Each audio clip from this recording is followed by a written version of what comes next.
From Wichita State, or I all president of Somali Student Association of Greater Kansas City. So dope.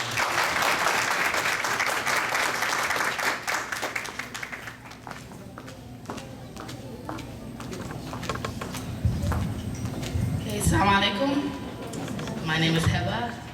I'm not gonna speak Somali because I don't speak Somali that well. Anyway, Somali Student Association started back in '09, so about 6 years ago. And it just started off with not a lot of people, a small group, and I was one of them. And if you guys know Abdul Gutale, he's the one that really started it, and then Abdul Gutale and Mahmoud, they all both of them started it together. And we pretty much went around, stayed in the community, made programs such as picnics and UMKC events. So the idea is we're promoting Somali Student Association, Somali students here to better themselves as far as education and community. And I was the second president, and from there, things got more hotter, I guess. There was more events, more girl groups, because I was the president, that's the truth. And for you guys, since you guys are graduating, that's where you will start your actual college experience. There's nothing like it. And I'm telling you right now, as a graduate from Wichita State, that it's been the best experience. So for you, if you're gonna go to UMKC or Park, please stay connected to Somali Student Association. You can become a president or be a member of any of the other offices, but the idea is you need to be in it so other people can see what you're doing. And right now, example, the Muslim Student Association at UMKC are all dominated by Arabs or people from the Middle East. And what I see from Facebook or things like that is a lot of the Somali Student Association, a lot of the Somali students are going to promote things like that, which is great, but don't forget that you're also Somali and people around here need your help. I was nervous as a president, but you know, everyone is helping you guys out. There's a lot of things to do. Your voice will always be heard. I've got bashed down so many times, and Mahmoud can back me up, and Kennedy. I've been told, no, you can't do this, you can't do that, but at least my voice was heard, and I stayed in the community. So please, I mean, yeah, you're a Muslim, help them out, but come back and do things for your community. They need you more, and you'll do fine. And as far as the people in college, you can also do the same thing. Actually, it's better off for you to do it so the high school people can follow you. So far, I mean, I think everybody should be involved, mom, dad, just be part of this, and inshallah everything will go well. But, you know, stay tuned on Facebook. I know they have a page out there, always needing things to do, help, and become a member and things like that. So put your foot in, and that looks great on your resume. I work right now in a lab, but I started off by showing off that I was a president here. So your resume will be looking fly as usual, like me. So, good luck. Thank you. Thanks Hibo aad iyo aad bay u mahadsan tahay waxay ka hadashay waan dareemi karnaa dhalinyarada iskuulada ka dhisan Hibo walaashin waxay ka dhawaajisay in macnaha qorbeen waliba ay dad kale ay ka sareeyaan sida ay xusuusan ku soo qaadatay sida carabtu way is wada dhiseen dhalinyaro isku imaatay marka waxa hadda maanta Somali Student Association ay u qabteen hawsha waxay tahay waa markii sanadkii afraad ay qabanayaan qalajibintan marwada dadaal juhdi markaas ayaga ay sameeyeen marka waxa la idinka baahan yahay in macnaha aad la shaqeysaan weligiina waad la shaqayn jirteen waxaan idinka codsanaynaa in aad la shaqaysaan dhalinyaradu waxay u baahan tahay in la caawiyo oo mar walba la gacan qabto oo go'aamin la siiyo waxaan maanta aad ugu faraxsanahay waxaana la joogaan daqaatiir nala joogto waxaana la jooga injineer nala jooga waalidiin dhalinyaro aad u fara badan dhalinyarta kala jabinaysa marka maanta waa maalin weyn marka aan ka faa'iideysano markii dadka aqoonyahanta ay hadlayaan si fiican aan u soo dhaweyno soo dhaweynta ma ahan in aan iska waa in la dhagaysataa qofka markuu sheegayo oo khudbad u akhrinayo si fiican inaan u dhagaysanaa muhiim ah oo markaas xitaa aad wax ka qaadatid last year haddaad xasuusataan waxaa hadlayay doctor mahadad hadlayay taariikhdiisu ka sheekeeyey professor maxamed cali joogay taariikhda ka sheekeeyeen macnaha waa iska fadhinay qaarkeena waa iska sheekeysanaynay qaarna waxaan ahaynay macnaha mobile iskaga mashquulno marka waxaa sida aan lagu helo qof dhakhtar ah mise professor ah waqti way adag tahay macnaha qof walba waqtigiisu ku soo lumiyay waxaa jira nin professor oo Kenya hadda karo yiri haddii waxaa iga qiimo badan oo yiri dhowr daqiiqo intaad iga dhumin lahayd adigoo waalidka lacagtii ku jira adigoo qaatay ii dhaanto yiri waqtiga intaad dhumin lahayd marka maadaama dadka waqtigooda inuu soo hureen aan ka faa'iideysano hadalladoodana si fiican u dhageysano waa dhiirigelintina waa muhiim marka steepkayga ay raaceen waa inaan raacnaan isku daynaa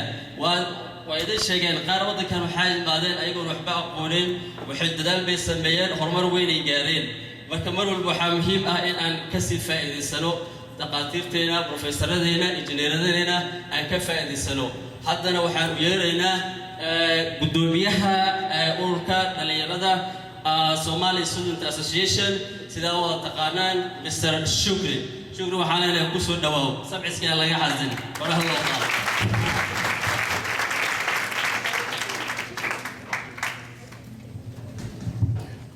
ومعصمت فيصل السلام عليكم دمان كسوق بقلقاش حفلة وانا السلام يا وحنا إذا كمان هذا علينا كسوق بقلقا ونكسنا كسوق بكشين الدنيا هنا عند قصو تكتين مقعي وحاوا يا عبد الرشيد عبد الله بشير نكا ساقا شكرا ما شكرا كينا بقرنا يورت سؤال بابنا هايست midda koowaad waxaa rabaa inaan u mahadceliyo dhammaan waalidiinta iyo dhalinyarada iyo ardayda qalin jebinaysa midda labaadna waxaan rabaa inaan si gooni ah ula hadlo ardayda maanta qalin jebinaysa oo aan weydiiyo hal ama laba su'aal oo aan jawaabteedana ka rajeynayo inay si fiican igaga jawaabaan codkayga magaabay ma soo dheeri male balaa كوربو قايل يا مسافر شن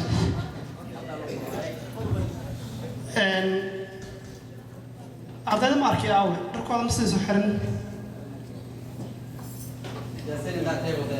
graduates raise up your hand please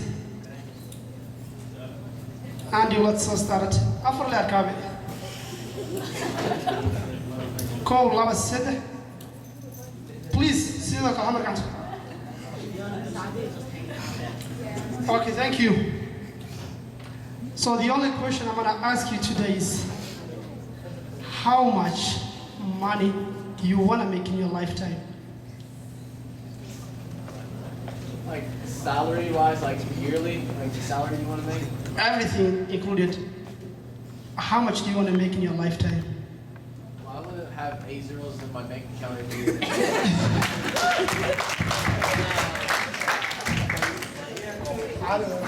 Okay, who else? How much do you want to make? The rest? Yeah. I'm talking about your lifetime.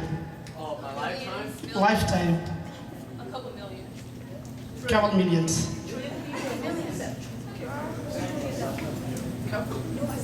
Okay, how about the participants? How much money do you want to make in your lifetime? Trillion. Million, trillion, billion. Okay, سؤال كحكت محيط هاي. وحلا الله مقعة. Oh, mine? يا مقعة. Yahya. Yahya. How much you say? I said 8 zeros yearly. Okay.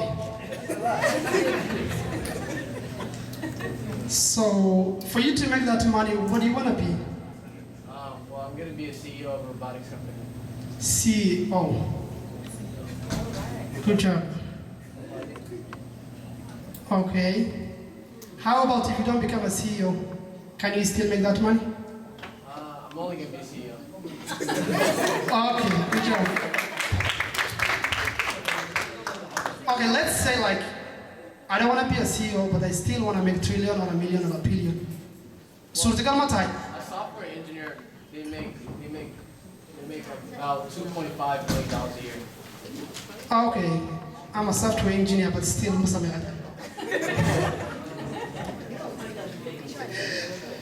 Thank you. What was that? So, Adakin. What the book for Rwanda achieve really, this should not only be on the monetary wise, you should also look at the impact you're going to make in your lifetime, right? Good job. taasna waa point labaad cabdixakiin wuxuu dhahay markaad wax baranaysid micnaha muhiimadda keliya inaad lacag samaysid wax looma barto balse waxaa loo bartaa shakhsi ahaantaada mase waddankaaga mase dadkaaga waxbarashada ayada waxay ku tari karto sooma okay so su-aasha waxaan u weydiiyey maniga I want to challenge my graduates ma fahamta so thank you for your contribution. Okay, let me say like Yahya. I want to make $1 billion or $1 million. Can I make that money while I'm a cleaner? No. How about if I'm making $8 an hour? Isn't that enough? I'm working 70 hours a week. If you like invest in the stock market, probably. Okay.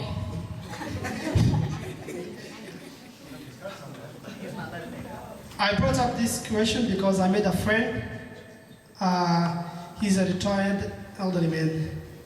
He worked for more than 40 years, and he was a cleaner. He was making he started making $5 an hour to today he's making $9 an hour. So he said he makes $1,200 a month, and he works 12 months in a year. How much can he make in a year? In 30 years? Can we do the math?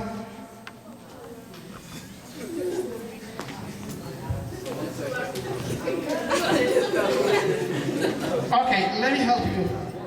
Estimate you can make 280,000.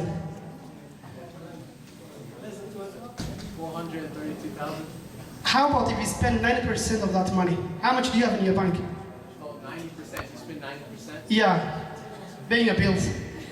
You have 388,000. No, I disagree. He spent that. Oh, you spend that.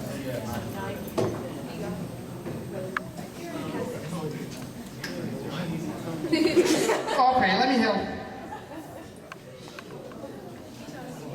288,000 estimate, you spent 90% of that amount. I'm very sure if I make an estimate, I'm not good at math. If you're not in a negative, you have 40,000 close.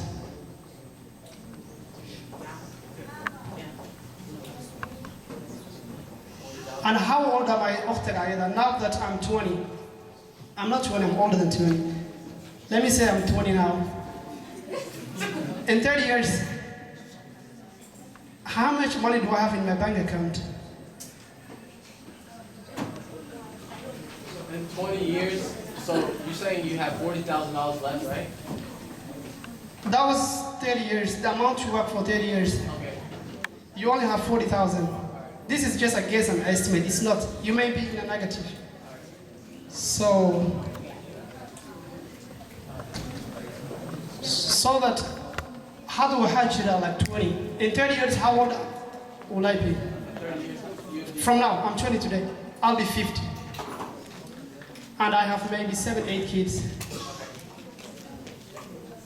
So 7, 8 kids, account here is on negative. So is that a good life or No. moderate life? No. What is it? Fair. Hey. That's Somali life, they will say it. You have 10, 7 kids, your bank account is negative. So I know Abdul Hakim already challenged me by saying we don't go to school to make money. But to me, yes, I go to school to make money. Otherwise, I'll go to the madrasa and learn the deen well. It doesn't mean I ignore the deen to abartawli. So ardayda waxaan leeyahay, like Yahya said, you need to go to college and pick a good major, especially science major. I want to see engineers, nurses, doctors.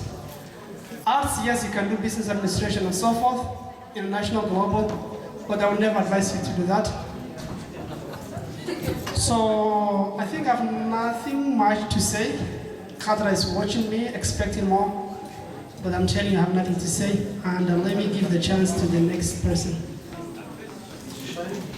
Faisal,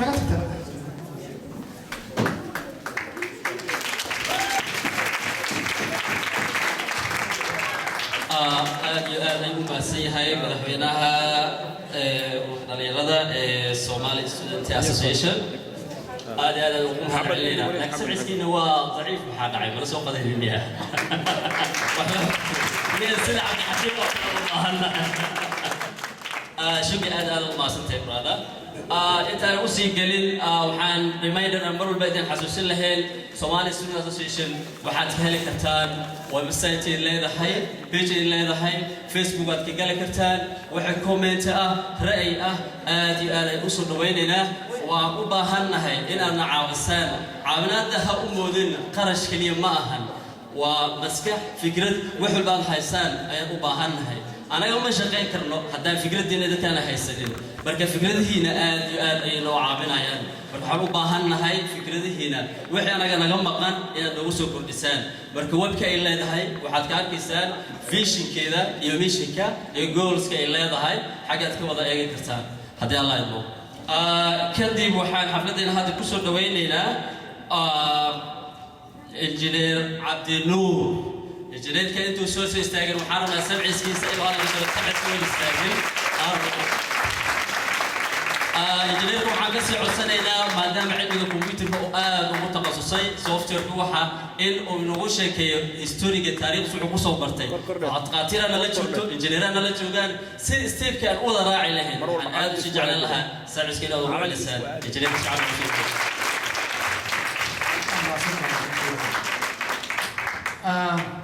Marka hore waxaan jeclaan lahaa inaan by the way, I don't know whether to speak English or Somali. I'm not good at either one of them, so that makes I think since we're talking to the young people and they generally speak English, I'll try English, right? So forgive me if I make a lot of mistakes, which I'm gonna make. So congratulations to you guys.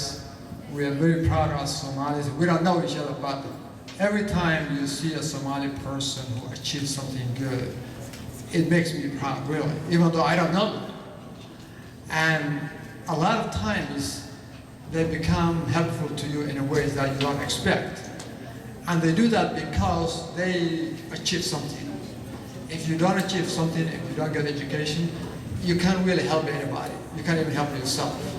So once you get education, you become asset to the whole community, to even Somali community, to humanity in a way. I mean, because to some extent, few, not a lot, some people they achieve such a thing that they help humanity, human beings. If you come, if you develop a vaccine, if you develop medical procedure, if you develop some kind of technology, you affect millions, even billions of humanity. But that's that. But even if on average, you get like average education, and I'll come back to what average I consider average. You become asset.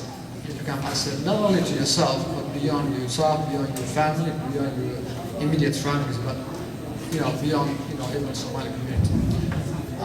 So congratulations to you guys. I only wish we had a lot more people here today. I mean, graduates and other people too. I only wish, because I don't know, I couldn't actually find anybody who will tell me this is exactly the number of Somali students who are graduating from college or high school in this town. We don't have that data yet, and hopefully in the future we will. But consider this. We estimate in Kansas City there are about 3,000 Somalis. So imagine a small town somewhere in Kansas or Missouri that has 3,000 people. Probably they have one high school, they may have 1 or 2 middle or elementary schools. What do you think, how many students will be graduating from high school for that kind of town? I don't really know for sure, but I assume it will be in the hundreds. What do you think, in the hundreds? Not 10, not 20, not 30, but in the hundreds, because, and especially this is true for our community, because our families are larger on average compared to American families. You know, if you go any family, they have 4, 5, 6 kids a lot of times. So the school-age population generally should be higher in our community than its average American family. So we should be seeing a lot more high school kids graduating, and they might be there, but we don't. I mean, I don't know. You know, I'm hoping they are, but if not, it becomes a responsibility for our community to make sure that's happening. That every kid not only goes to finish high school, but beyond that goes to college, because it used to be when I came here some 25 years ago, maybe 25 years. Actually 30 years ago. I'm sorry. I'm trying to make myself younger, but it's not working. When I came here 30 years ago, if you graduate from high school, you know, you can get a little job, you can actually do okay, what have you. Today, that's not the case. What used to be, high school, now it's like college. So in order to really have a decent job, you're gonna have to have college education, minimum. Because now high school is like, same as a dropout, pretty much. And you see every place, every application you'll see, it says, do you have high school education? Because that's the minimum. If the person says, I don't have it, it's like, well, why are you even alive? Something like that, They don't say that, but, that's a minimum. But if you want to go, get a decent job, then college becomes, a must. You know what I mean? So this is just a beginning. It's just a start. And it's a good thing because you're still very young. You have a whole lot ahead of you, and the more you do now, the better your life will be easier in the future. So I know when you're young. I mean, they used to tell me all this. I really didn't want to hear it. I never listened to it. But later on, you kind of find out really. All these things that they used to tell me, I know you should really pay attention. Oh my God, that's what it took me like, until I was like in the 30s. That's the only time when I realized, oh yeah, all those advice that I used to get, suddenly it made sense to me. Anyway, congratulations. I also want to congratulate the college graduates. I think this year from UMKC alone, we had something like maybe 8 or 10, maybe, nobody really knows for sure. That's another thing we would like to address, that graduated from UMKC alone. I don't know how many of them over here, but I would like them to stand up. College graduates? Anybody? Yeah, it's just right, college. So, I know Mahmoud, Asma, who else? You got that, you're working, great. But I know that there are as many as, sit down.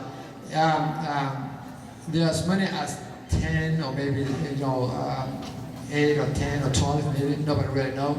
That's graduated. We would like that number to go up because that's not even for a population of 3,000.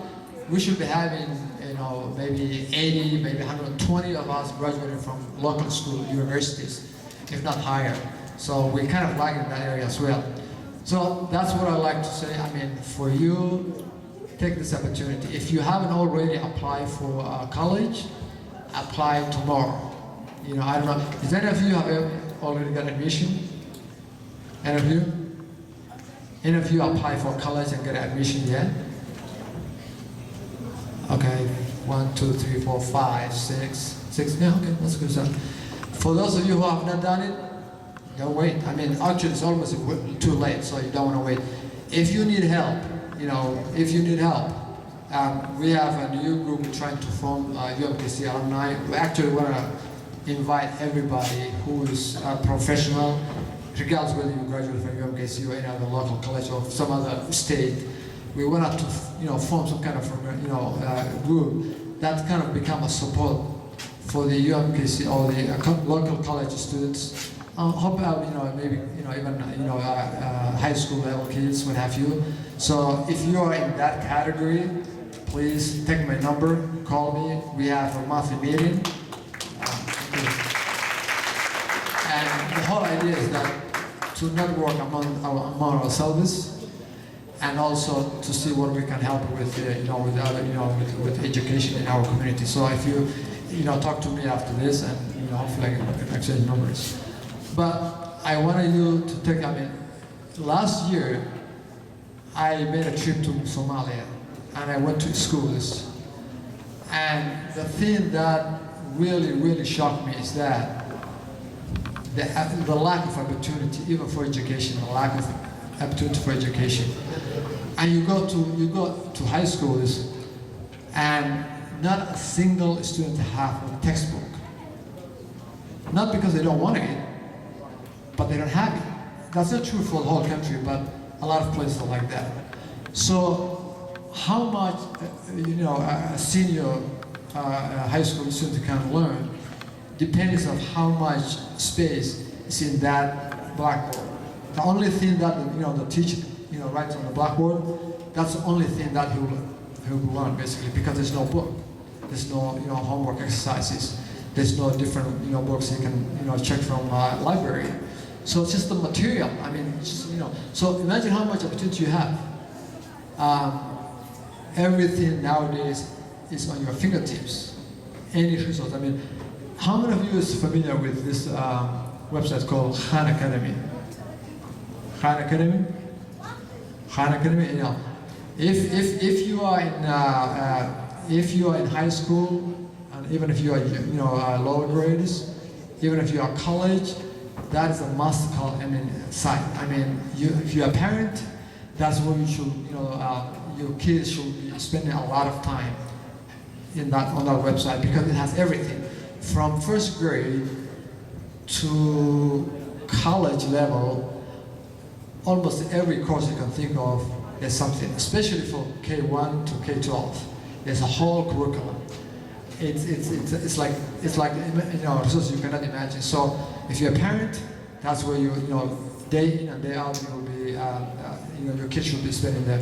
If you're high school, same thing. That's where you should go and spend a lot of time, because, I mean, it's very simple, and you know, it has all kinds of instructions. But what I'm trying to say is that people don't know what they have until something happens, or, you know, at some point. Because here we have so much opportunity, but that's not the case for the rest of the world. A lot of places, and specifically for Somalia, you know, in Somalia and even other places. But here we have such opportunity, and if we don't take advantage, guess what? We are the losers, basically. It's like a crazy person who have everything but can't use it, right? And, you know, in America, especially education, if we don't take advantage, something is wrong. Something is wrong with us, something is wrong with our family, something is wrong with our community, something is wrong. Because it's just such an opportunity, education especially. I mean, there's no reason why anybody who graduated from college, from high school, should not go to college. There's no reason. There's no reason why any kid, regardless of what ability, should not graduate from high school. There's no reason. It's just, there's no reason. And that actually is more for parents, because it's the parents who set expectation for children, right? So if the parents are not setting that expectation, basically you're failing your children. Like, you know, that's what's going on. But congratulations. I hope all of you to see you hopefully next year, what have you, in the in the colleges. I hope you, just like somebody said, stay connected to the community. I like what you were saying, the former chairman of the Growth Organization. Stay connected to your community because you need that. You'll be surprised how much that networking will do for you. Stay connected to the other, other students in the other colleges because they have been there for a while. They can tell you where to go, where to do, what to do, how, if you are doing this, you need to do this, they know the work basically. So that networking is extremely important for all of us. And I know I've taken too much time, but I wanted to emphasize this opportunity, and everyone, especially those who are not graduates, this is opportunity, and don't waste it. Don't waste it. Don't waste it, because you see people coming from other countries, and they're spending a huge amount of money. In fact, last weekend, my brother was graduating. I went to UMKC graduation, and you see Indians from India. They come from a comfortable environment. They don't have a civil war. They don't have a war. Their families are doing okay, but they're coming here for a lot of times graduate school, master's or PhD, what have you. And guess what? They're janitors at the school. They're actually cleaning the floor to make more money so they can pay their tuition. Because the tuition, UMKC, let's say UMKC, the tuition for in-state, maybe a semester, 8,000, what have you, is not, okay, maybe more, I don't know. But it's low, yeah. But for a foreign student, it's probably 2 or 3 times, probably. So they have to spend it for one semester. They have to spend $20,000 to pay their tuition. And in order to pay that, they have to mop the floor. They have to clean the toilets. See what I mean? It's not like they come from refugee camp either, like a lot of us have done. They come from a comfortable environment, but they value education so much that we're willing to do that for their future. But as we're here, and we're not even doing just, we have lots of, a lot of times, there's grants, there's scholarships, you can, work and all that, but that opportunity is there for you. Don't lose it. You're lucky compared to me when I come here. I came here when I was 17. I didn't have anybody in America. I didn't know anybody. I knew one guy, a friend of mine in New York City. I stayed with him for like 3 months. Then I moved away. In Kansas City, I think we had one family, I don't even know, Anna and Abdi. They live in Overland Park. She had insurance, Those are the one family I knew. And then there's a number of students in Lincoln and Columbia, University of Missouri, Columbia. And then there were, here in Kansas City, we were like 3 of us. And just to stay in the school was a hustle. Because guess what? We couldn't work because we didn't have permit to work. Our families didn't have money to pay for us. You still have to pay your rent. You still have to have food to survive. And, it's not like you know somebody and say, hey, I'm hungry today, I'm gonna go, auntie's home or mommy's home or friend's home. No. You either, survive, or even if you want to go back, you don't really have a ticket to go back. So we had to work, one semester we work illegally a lot of times because we don't have the papers. So you have to hide from the police pretty much to some extent. And you save enough money, and then next semester you pay, and you do that again. So it takes you twice as long as the normal person who has everything basically. And that's what you have to pay. You don't have to do any of those. You don't have to do any of those. So if you don't take advantage, you can't blame anybody.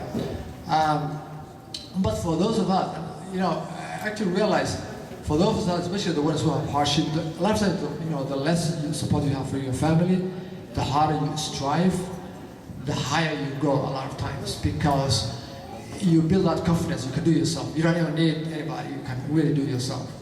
And after a while, it gives you confidence. When you gain something, when you achieve something, it gives you, confidence to propel yourself forward, basically. So you have a lot of chances. You have your families, you have relatives, you have legal American residents. You can apply for financial aid. You don't have to avoid the police. You have all these opportunities. You have a chance for scholarship as you do well in school. You have all the opportunities. So that's not only for high school graduates, but especially those of you still in school, in high school. You need to prepare. You need to prepare. Before when you're at ninth grade, that's when you need to when you have a plan. You have to have a plan, including what university you want to go, because UMKC is a good school, but sometimes you may have to shoot higher. Harvard, Stanford, there's a great world universities. You can shoot for that. I'm going to learn at the honor circle. Thank you very much. I appreciate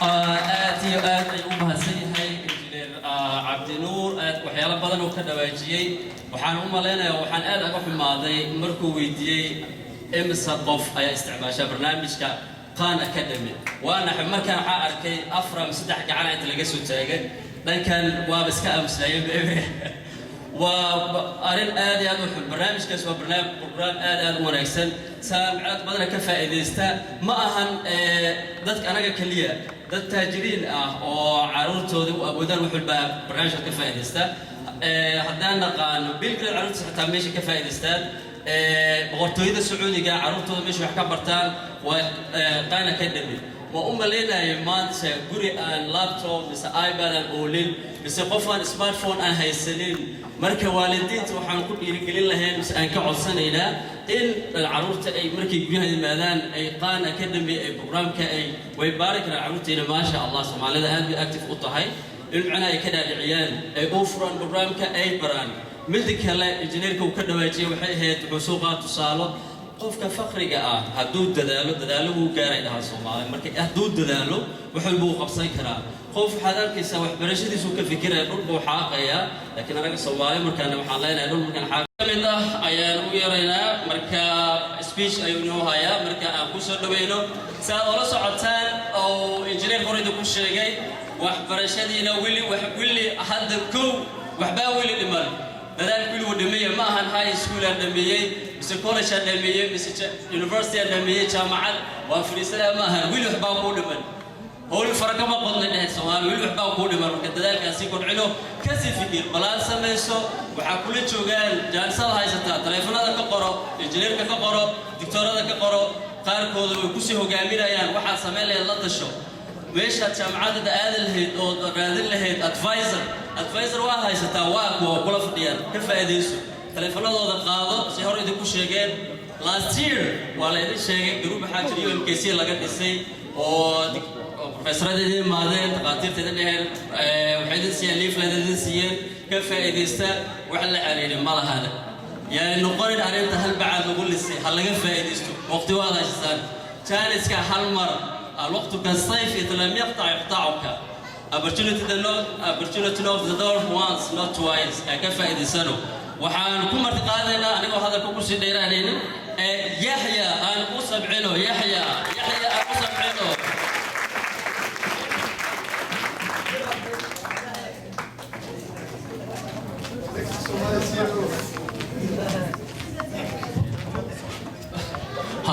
Assalamu alaikum. My name is Yahya. I'm a graduate from North Kansas City High. So this was very sudden, so I didn't come up with a speech or anything. I'm just going to start about what I did for high school. I graduated with a gold medallion diploma, and to get this diploma, you're supposed to do 100 community service hours and a 45-minute exhibition.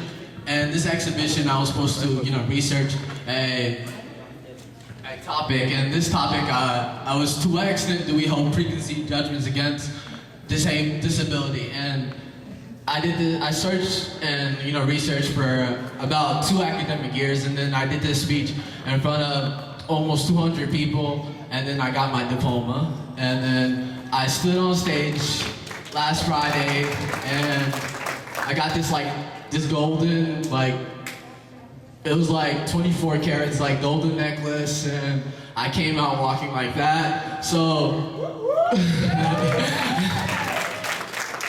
and I'm not going to refer, you know, Somali Student Association. I want to refer it to as the Somalian Empire. And we as, you know, we as the Somali community, no one's going to make our Somali empire. Like, we're not going to wake up one day and we're not going to have someone who's leading us as Somalians into the future, into a very influential place. So what I say is that before you look out for someone, you should look out for yourself. So I really don't know.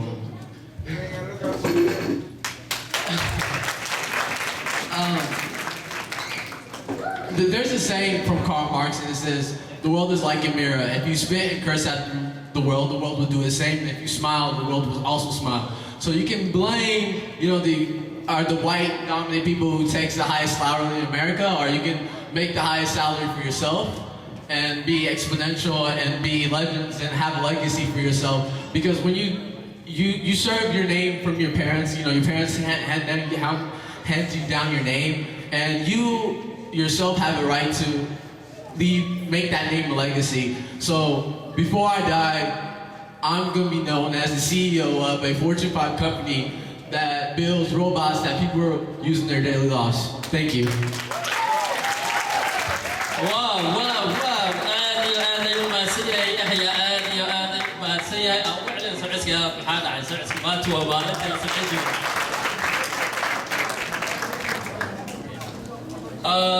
يحيى آدي أنا ما سنت brother آدي واحد الله ذاك هذا الشو هذا مهم سد أنت أنا هوري وسي قليل وحن إذا شيء قلنا برنامج كم حاسود دياري أقول كذا اللي ينادى Somali Student Association Great Kansas City.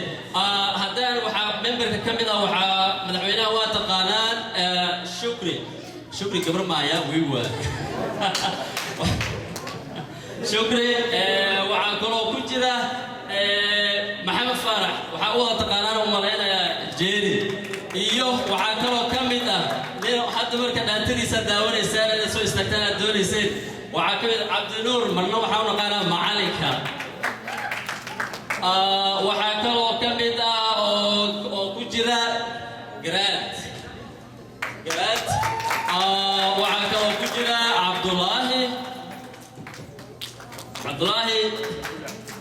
okay waxa kale kamid abwayka محمد عبد الله وأنك قاعد تاجي وعكروا كم الله وفسوي سن خضرة واسع يا أنا بقى فيصل ولا يقال فيصل أزورة أوكي وحاك ستقليد وقوي ذا بدوميه دن بس باش وعكورك الحوالات كلية ما هالحكم دورك دليل فربنا كمدا دليل كبحان وبديهن قال حلوسنا جيران oo maanta imaan waayeen marka dadare soo gudbiyeen waxaan leenahay ururka dhalinyarada waxaad ka booqan kartaan page-ka Facebook leeyahay web ay leeyihiin barba gali kartaan wixii ra'ay ah iyo fikrad ah aad iyo aad ayaan u soo dhaweynaynaa waxaan ku shaqeynayno waa fikradiina wax kale ma ahan waxaan aad u jecelnahay in aad nala wada shaqeysaan هذا نحن كسر دويننا لو يقانا أبواك سومال حملنا للذين بدنا أفك سومالي وإلوني لكن هذا نحن كسر دويننا أبواك ولو يق محمد عبد الله أف سومالي ما شاف على كسر دوينه هذا ما شفنا أبواك كسر على كسر دوينه بحبكم مقلمات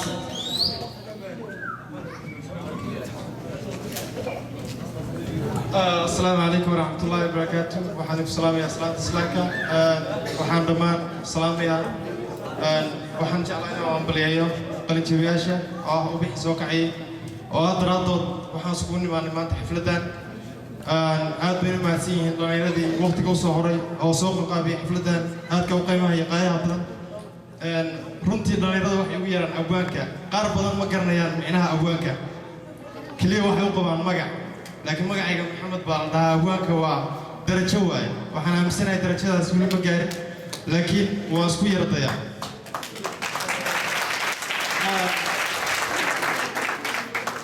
waxaan u maleynayaa dad badan oo meeshaan jooga dhalinyarada badankooda inay Soomaaliga aad u fahmi doonaan siiba gabayga wuxuu ka mid yahay waxyaalaha Soomaaliga qaybta ugu adag uu ka mid yahay oo dadka waaweyn xitaa qaarkood ay dhib ku tahay inay fahmaan laakiin waxaan ka raali gelinayaa waxa weeye Soomaali wuxuu noqon doonaa gabayga maanta Soomaali baan ku aqrin doonaa iskuna daya inaad barataan ereyga faham weydaan hadhow hooyo aab inaad weydiisaan isku daya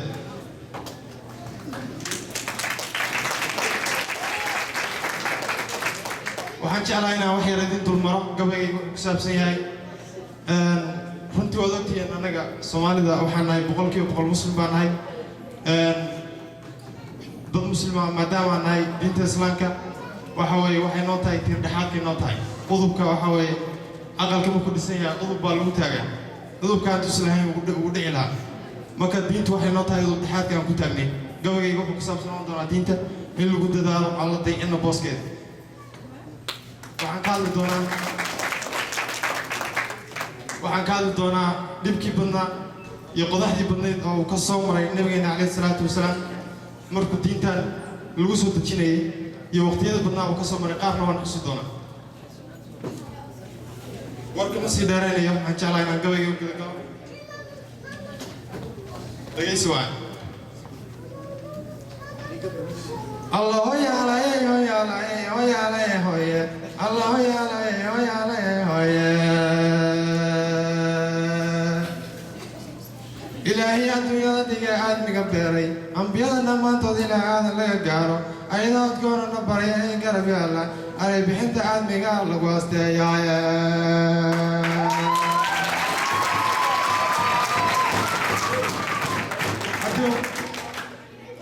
adduunkana tafsiir baa u yaal aaminaad badane iqrawaya waxaa lagu bartaa eebba soo diraye sidaa awoodeed baan jeclahay inaan ammaanaye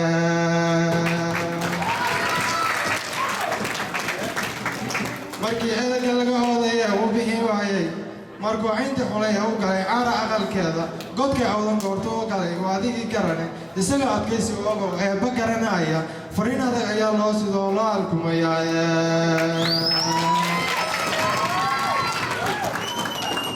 jibriil baa faafiiska yimid oo adduun sidee ajanabi umuu qaadin in uu istaahilay iqra hadalka goortuu yidhi eegi kari waaye ha yeeshee awoodii ilaah amarku weeyaane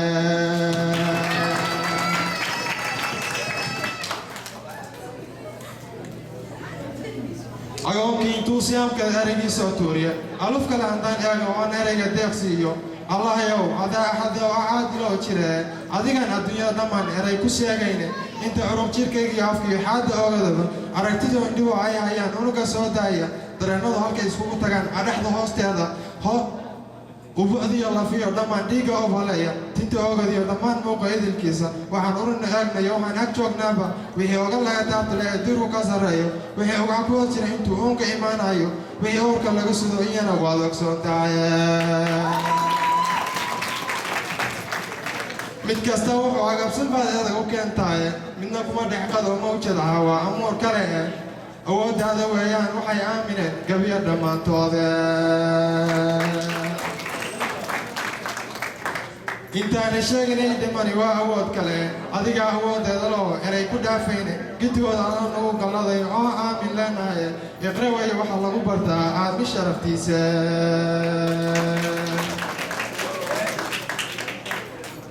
ruuxaan aqoonteeda heli wuu garan marayaaye noloshuba adag bay ku tahay oo mascabaareede afrikada waxaa soo afjiray oodus kugu geeyey waa aradka nagu noolyo umalka yeedayne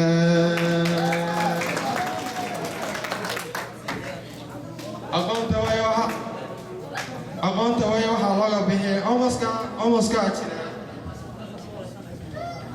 aqoonta way waxaa lagu hayaa cadara guudkeeda aqoonta way dhalintu waxay eega filayaane waa abaqa guudkiisii unun dirac taale waa oogta waa beriga iyo idayna ilaahaye waa caleelada ku taal baan arkaa arag samaanteede waxaa anaxda kaga yaali waa yaqiin wacane uuda laga abuuran ogo waa udgoontaniye aw aadan garabkiisa iyo eella garabkeeda waxaa laga arkaa meel saro uunku wada eegye ayaankeeda ruuxii helaa ooda oo tage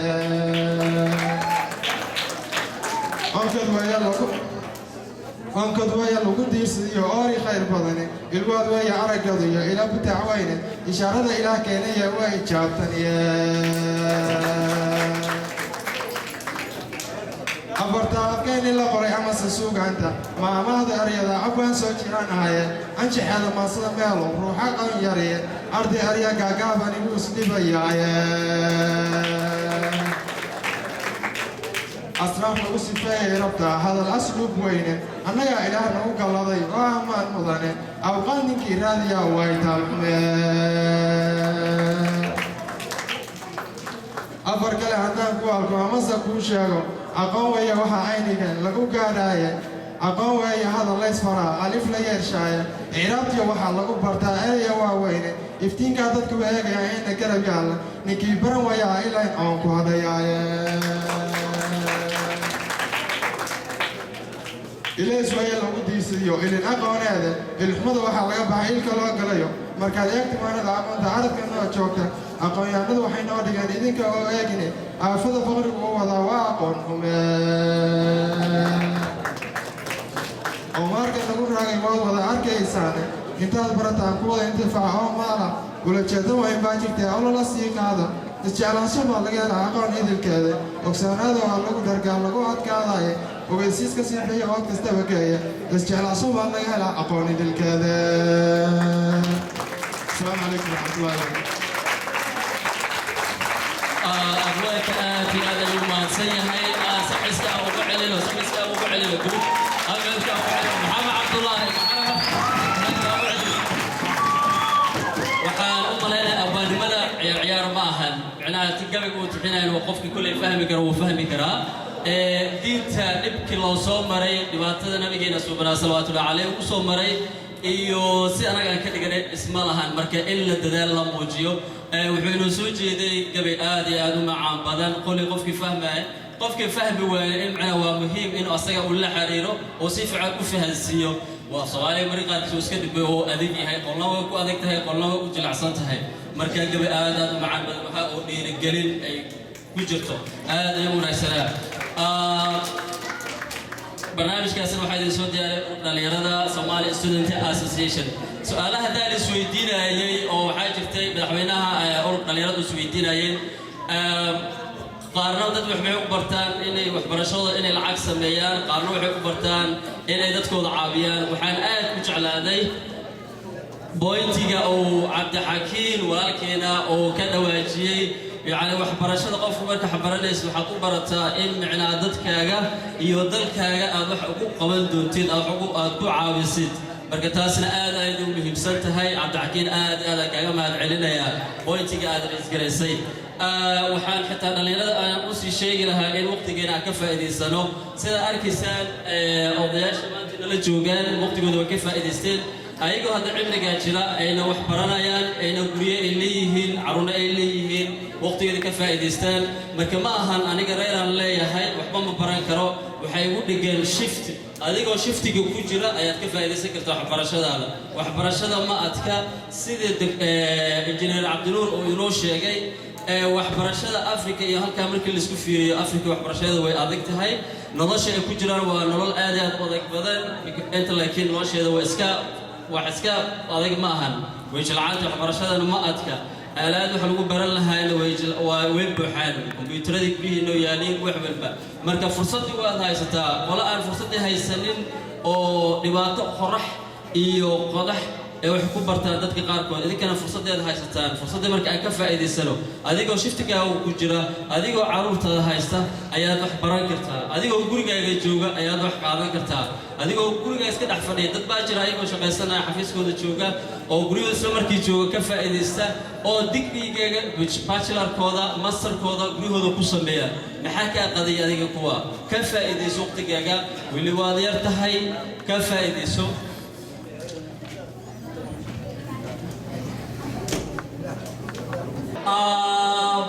waxaan idinka rabnaa qaylada ajirsan دكتور أحد أيام كسر نوينا سعد كيوسف كيستاجر وطبقتنا يا رب سبحانه كسر عشان يستاجر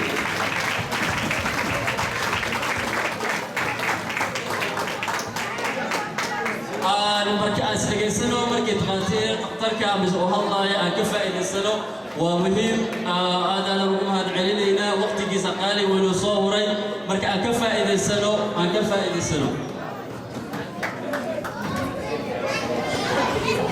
بسم الله الحمد لله والصلاة والسلام على رسول الله وبعد السلام عليكم ورحمة الله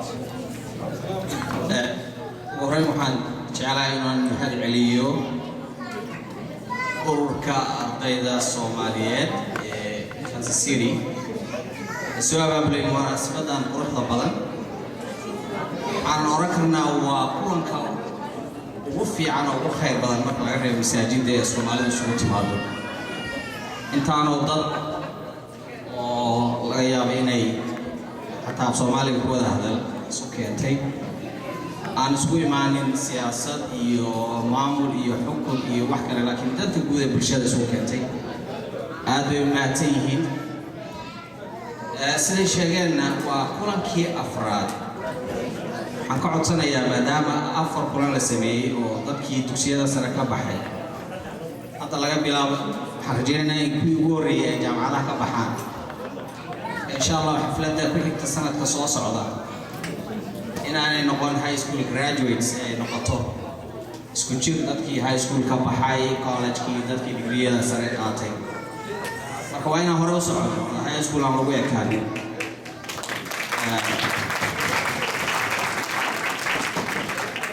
sanadkii hore halkan waateen isugu nimid dad baa qalin jebiyey waxay ku fiican tahay dib loo fiiriyo maxaa qabsanay dadkii sanadkii hore qalin jebiyey xagee hadda marayaan insha allah waxaan rajaynaynaa kulamada dambe inaan ku marti qaadno ardadii hore ee dugsiyada sare ka qalin jebisay ay noo sheegaan waxay qabsadeen si aan ogaano bal horukacaan samaynayno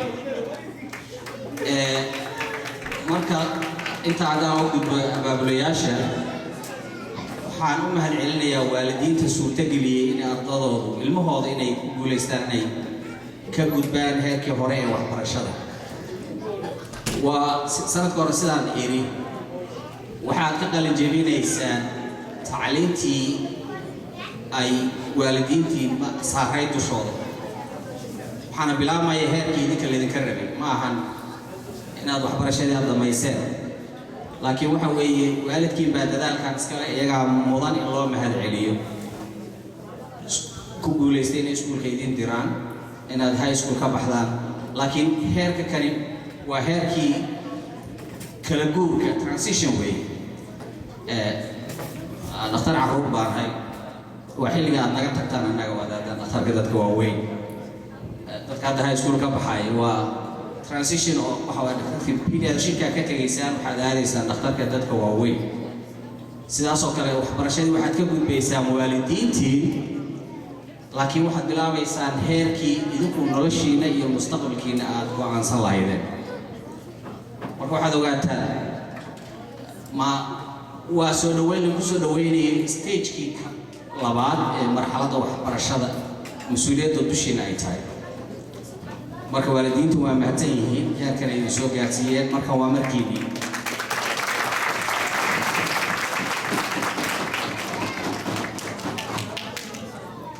ma raba inaan ku laabto wixii aan sanadka hore ka sheekeeyey laakiin waa wada qalin jebinaynaa sidaan sanadka hore idiin sheegay sanadkan waxay noqonaysaa markaan 40 guuradii ardaynimadayda insha allah 2 asbuuc kadib baan qalin jebinayaana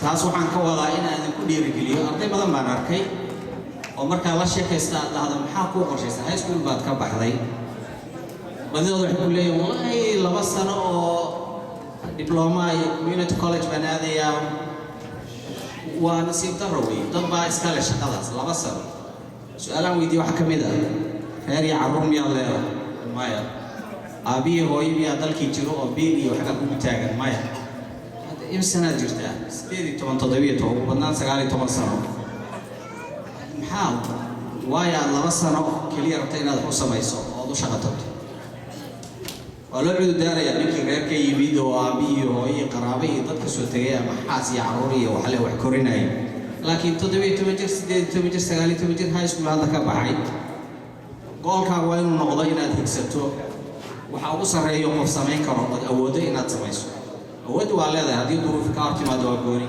marka waxaan mar labaad rabaa inaan ku celiyo ardada high schoolka ka baxaysa hadda goolkiinu waa inuu noqdo inaad wax weyn oo bulshada wax ka bedela aad samaysaan qofka hadda marka niyadda uga jirtay inuu associate degree iyo 2 sano oo technician iyo wax sameeyo fadlan hamigaaga iyo goolkaaga kor u qaad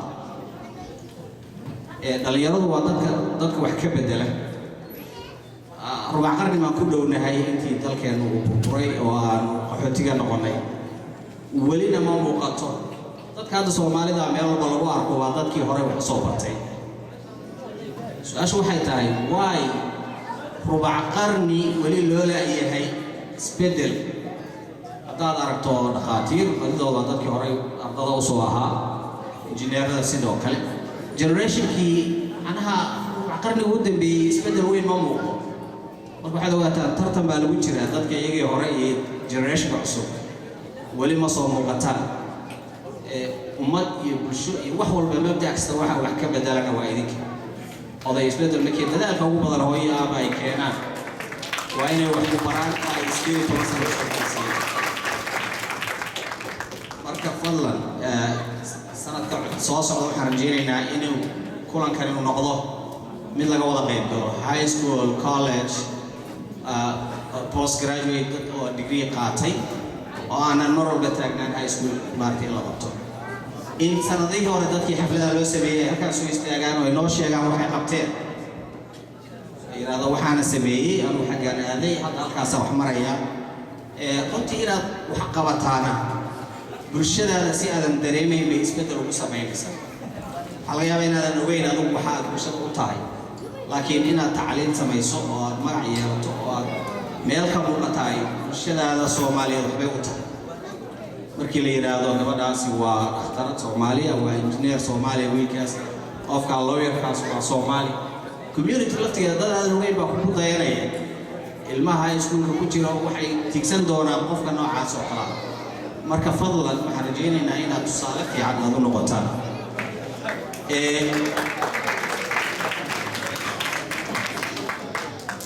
weli waa yartihiin 18 sano 19 sano 17 sano goolkiinu ha noqdo 15 sano soo socota 20 sano soo socota inaad barataan degree diploma yar ku xisaabtami ilaa qof duruuf ka hortagin mooyee guursada caruur yeesha laakiin taasi nama diidayna inaad barataan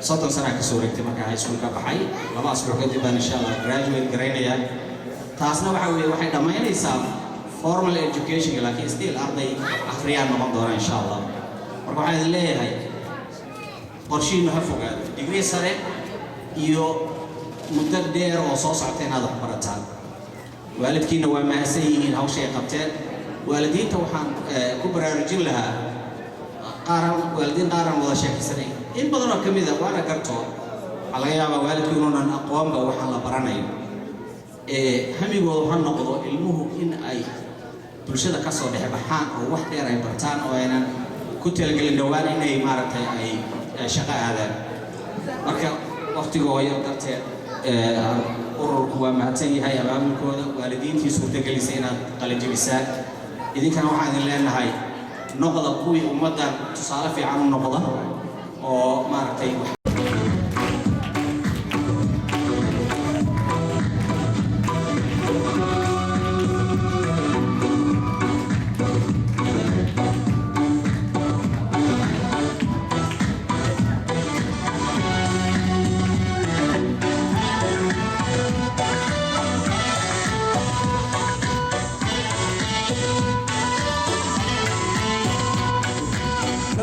Hey,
istanbul aan ka faa'iidaysano wax badan ba inoo aysan ka faa'iidaysano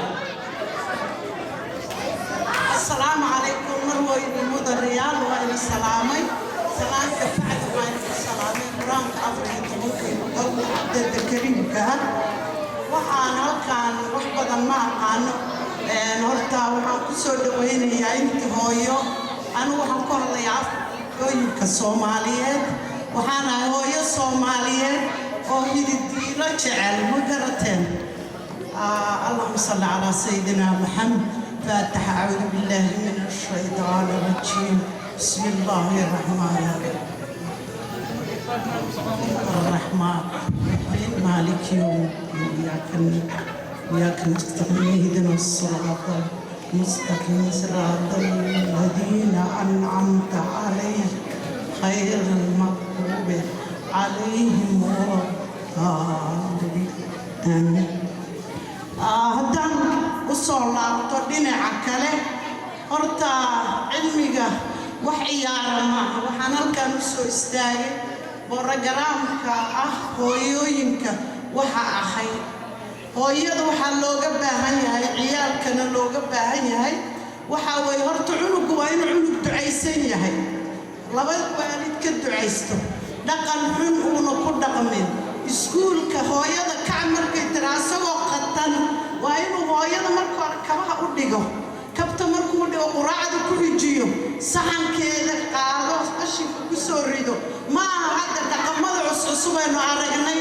inaan dhahno halkaanaan jooga America maasha Allah waana soo dhaweysay haddii lagu soo dhaweeyo waxbaro dadka maxaa la shanta farood ilaahay ma simin haddaa la rabto walaal khaldan soo toosi soo jiid waxbarashada muftaaxa waxaa weeye tacallimuna ma tacallim haddaad waxba aqoon maxaa bari kartaa waa waxba waa inaa waxbarashada lagu dadaalo iskuulka la aado waalidiinta baari loo noqdo haddaad educator tahay adduunkaad mari kartaa meel walba qorinka haddaad aqoon hooyooyinka qaarkood anigoo kale hadda cunugaygaan dhahaa ii qor warqadda waxba ma aqaano hadda marka saayaynu ku dhicin hooyooyinka soo koraya waa kuwan halka joogaatiin waa inaad aragtaan waxay tahay halkan waxbarashada kii waxbartay u duceeya kii aan waxbaranin walaalkaaga dhagacanta qabta kii kaleetoo dhexdhexaada sii wada haddii kaleeto walaalayaal maxaa meeshaan dhacaysa biyo fadhiya biyo socdaan kaa kiciya marka walaalayaal inaad dadaashaan insha allah wax badan ma kasaayo igana raalli ahaada waxaan jeclaan lahaa intaa iyo ka badan laakiin waqtiga ay saamixin asalaamu calaykum waraxmatullaahi wabarakaatu وعليكم السلام ورحمة الله سوق عسنا ما شاء الله خير الله كفية آتي أنا وانا قادرنا ومهم أقد عيسو والد أنت سيدا هو يلو يلو أبدا هو يو قالي لما سوقوا بكرة في أمان تهذا حلقة فائدستو قفل هو يدسل جوجو هكذا فائدستو وقالي يعني هو يك هذا اللي علم أدار ذيك وحبرشة إن يكون أكسناته كدو عيسى الله والدين تكون عليهم مرة مهم أنا قصي أن بقادر وقت كان سيلو ملين وحال هل كان قبل محسوق قارني أو مع أمانتي أنا وقت لقى لي أرضي المركز قال جميل إيسا أمانتي وحاب بحلايا وكنا ليراد وحبرشة Somali Student Association أي صوت ياريين أي سردون بأي قبطان مركز وحي هل كان مرتقاضا يعني أمانتي بحلايا دكتومات إيو injineerka waxaan ka codsanaynaa in halkaan soo istaagaan iyo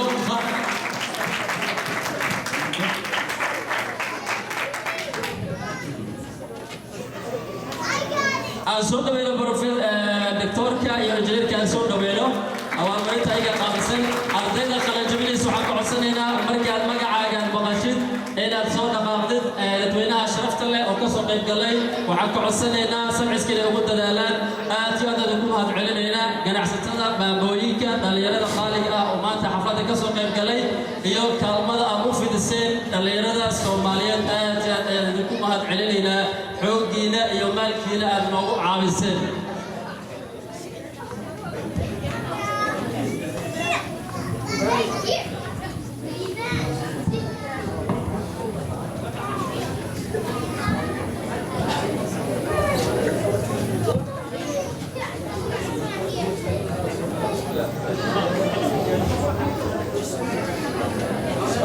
شيء مرة بسم الله yeerayna ardada jibinaysa waxaan ku bilaabaynaa farxiya muxiyadiin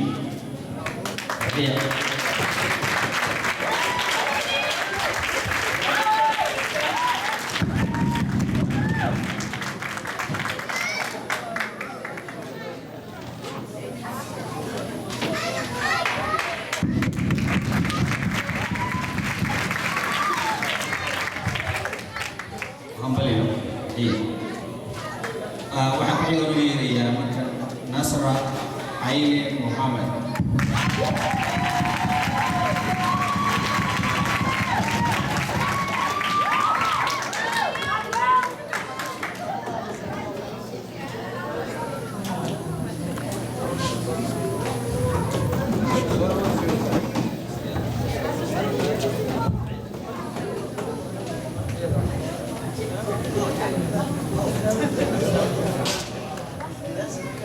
Valio.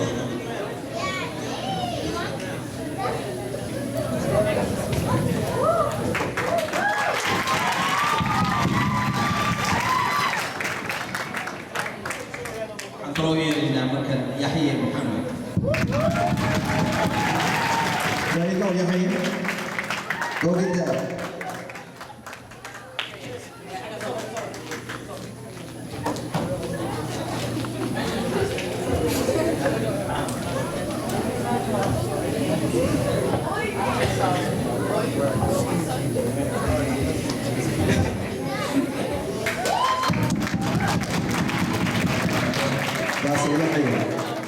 Waxaan ku xiga u yeeraynaa markan Kaliim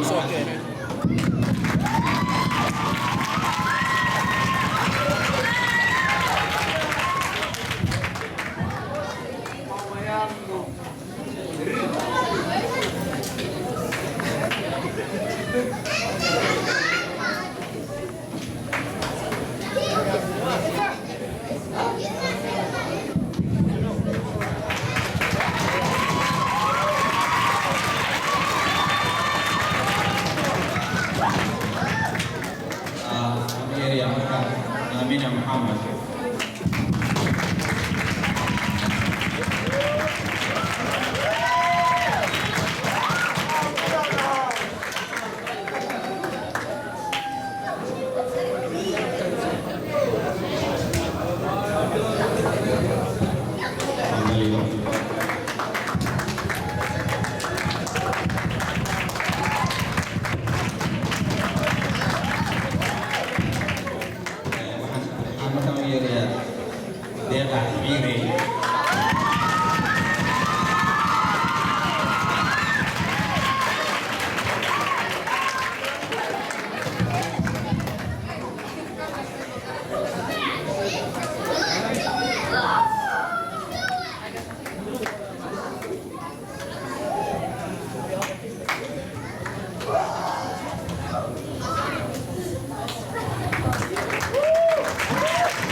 Abdul Wanadar.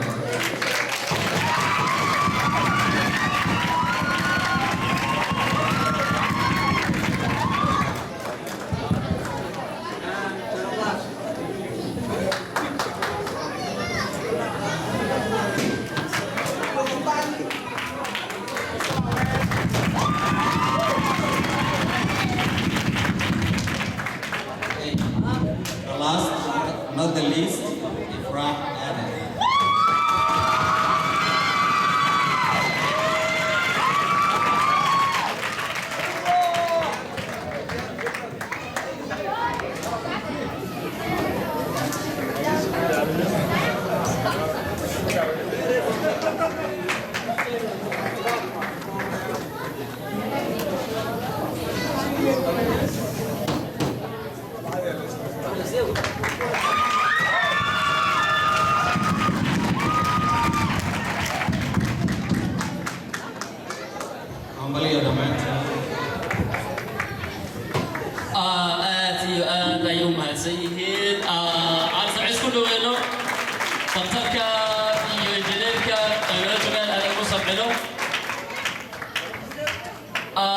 kadib waxaan u malaynayaa maanta waxaan haddana aan sii gelaynaa laba qofood oo waxaa jiraan oo abaalmarin loogu talagalay laakiin magacyadooda ku hormarayno laba qofood jirta oo badanaa community service saad u sameeyey oo dhalinyarada la shaqeeyey oo dhan waxbarasho markay noqoto dhinkasta ahaato oo goobjoog ah oo aad mar walba dhalinyarada jecel inay la shaqeeyaan waqtigooda maalkooda wixilba u hura ayaa jiraan marka waxaan ugu talagalnay inaan guddoonsiino abaalmarintan waxaa guddoonsiinayaa maxamuud waxaan jeclaan lahayn oo from UMKC ka socda inuu halkaas soo istaago asaga ayaa guddoonsiinaya laakiin aan isweydiino yaa waaye labada qofood abaalmarinta la siin doono bal yaa garan kara aan dhowr sakan aan isku dirno bal dhowr daqiiqadood bal aan isweydiino waa sakan daqiiqado xitaa ma aha aan isweydiino qof bulshada u shaqeeyey oo dhalinyarada la shaqeeya mar waliba bal yuu noqon karaa yaa moodeen aan isweydiino bal Abdullahi okay ninka okay qof walba aniga uu leeyahay waxaan halkan ku soo dhaweynaynaa walaalihina qaaliga ah mar walba nala shaqeeya dhalinyarada nala shaqeysa marka waxaan jeclaan lahayn maxamuud oo from UMKC ka socda inuu asaga magacyadooda ku dhawaaqo markuu magacyadooda uu sheegana waxaan jeclaan lahayn DJ-ga si fiican inuu bulbul oo ku soo dhaweeyo iyo sabciiskii aan kala haraynin waxaan leeyahay asaga inoo sheegi doono maxamuud intaan u gudbin magacyada laba kelmadood I think sidaad garan ka dhacay maanta waxa meesha ka dhacay gabay buu ka dhacay riwaayad uu soo agaasimay aragti buu ka dhacay haddii aysan saas community-gan uusan jiri lahayn waxa weeye ma aysan dhacdeensan marka qof kasta oo ka mid ah community-ga ama ardada student association-ka abaalmarin uu maleeyahay marka runta laga hadlo marka hal mar ayaga u sacbiyo horta ardada haddaan u gudbo magacyada halkan lagu xusay markii runta laga hadlo way u qalmaan 100% waxaan u yeerayaa qofka ugu horeeya community-ga ku guuleystay community award waa Khatra Mohammed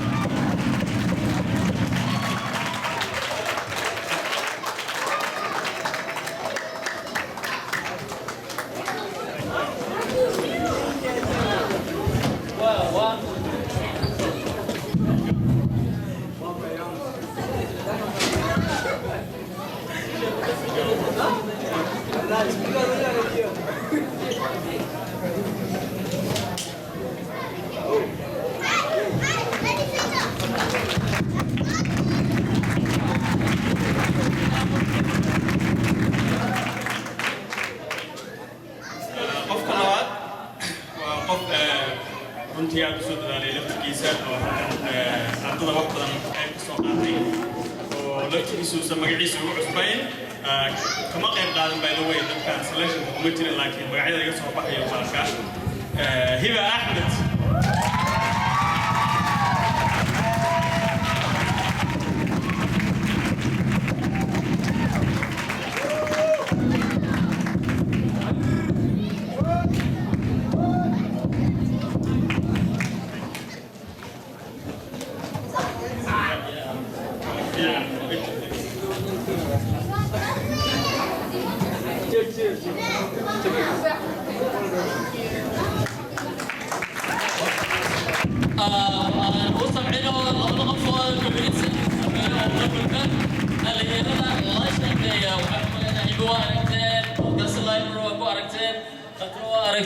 ما شاء الله مركب الول بحاول عن إن الله يرضى الله شقيه الول به ما دام هذا مغرب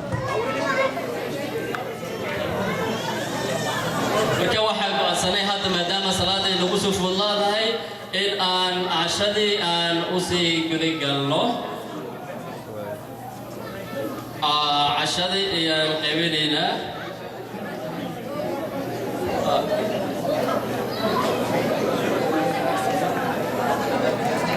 okay cashadii waa kulli socdaal ee cashadii intaan qaybinayn waxaan jeclaan lahayn dhaanto badan aan diyaarinay dhaantadii markii intaan cashada sugayno hal laanta aan kusii dhusano kadib cashada aan cunno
Hello.